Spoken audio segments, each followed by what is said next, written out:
In this example, we have a particle of mass 7 kilograms. It's being drawn along a rough horizontal plane. Remember, the word rough tells you friction. The coefficient of friction is 0.5, so they've told us the value of mu.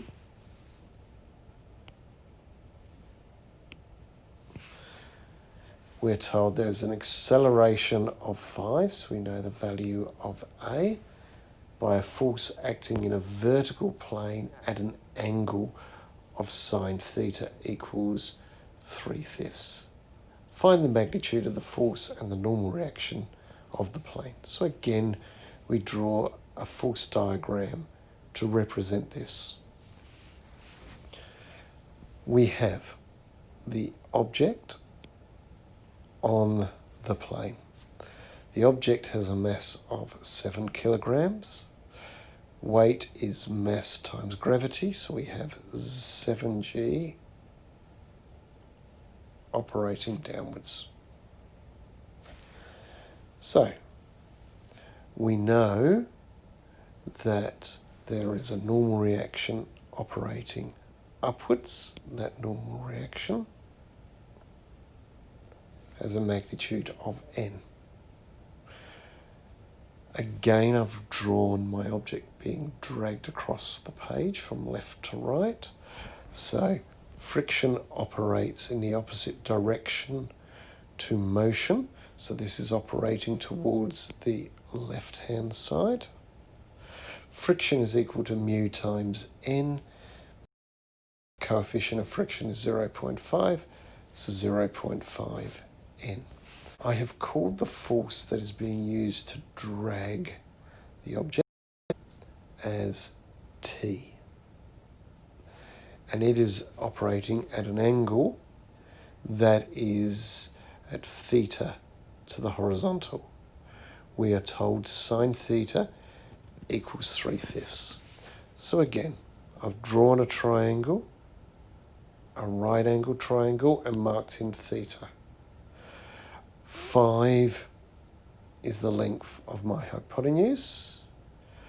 I know the opposite side is 3, which means the adjacent side must be 4.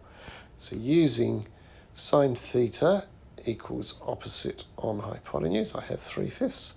Cosine theta equals adjacent hypotenuse, I have 4/5. I need that when I resolve T.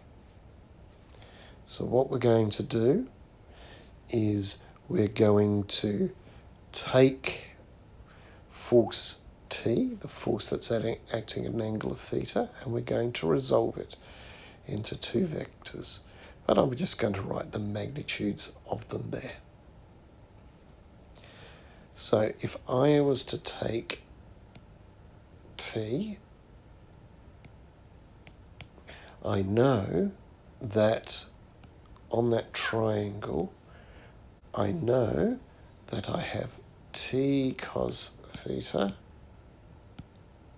going horizontally and T sine theta going vertically.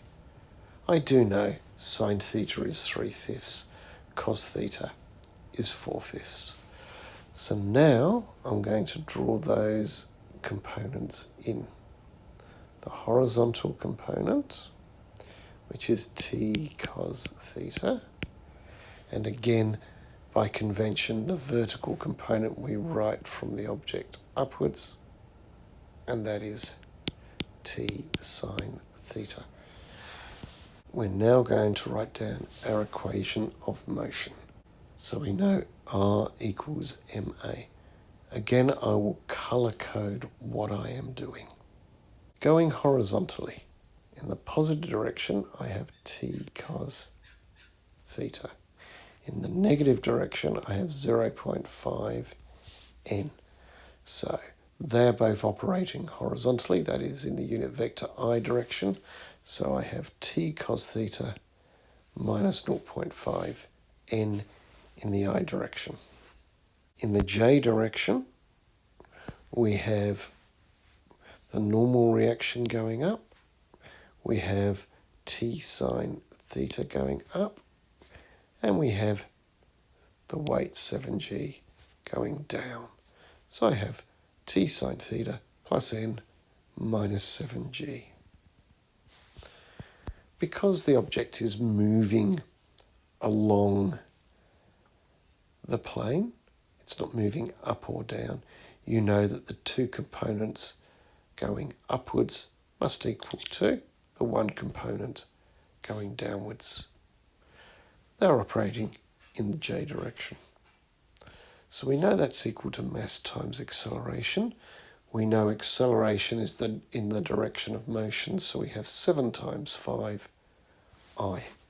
Again, remember, though it is not written, what we have there at the end is plus 0j. So now we can equate the coefficients. T cos 0.5n equals 7 times 5, which is 35. Cos theta, we know, was 4/5. So we have 4/5 t. 0.5 I've written as a fraction, so minus a half n equals 35. That gives us our first equation. We then have t sine theta plus n minus 7g equals 0. Sine theta was 3/5. T times 3/5 is 3/5 t plus n. Add 7g to both sides gives you equals 7g. You can of course use your CAS calculator to solve these. What I then did, moved the fractions, which gave me 8t minus 5n equals 350. Similarly, given me 3t plus 5n equals 3g.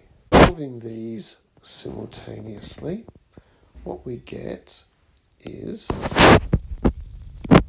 11t equals 350 plus 35g. G's 9.8, so we go 350 plus 35 times 9.8, and that gives me t is equal to 63 newtons.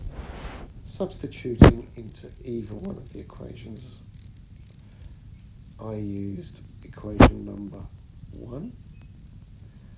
I substituted in t equals 63 and got n equals 30.8 newtons.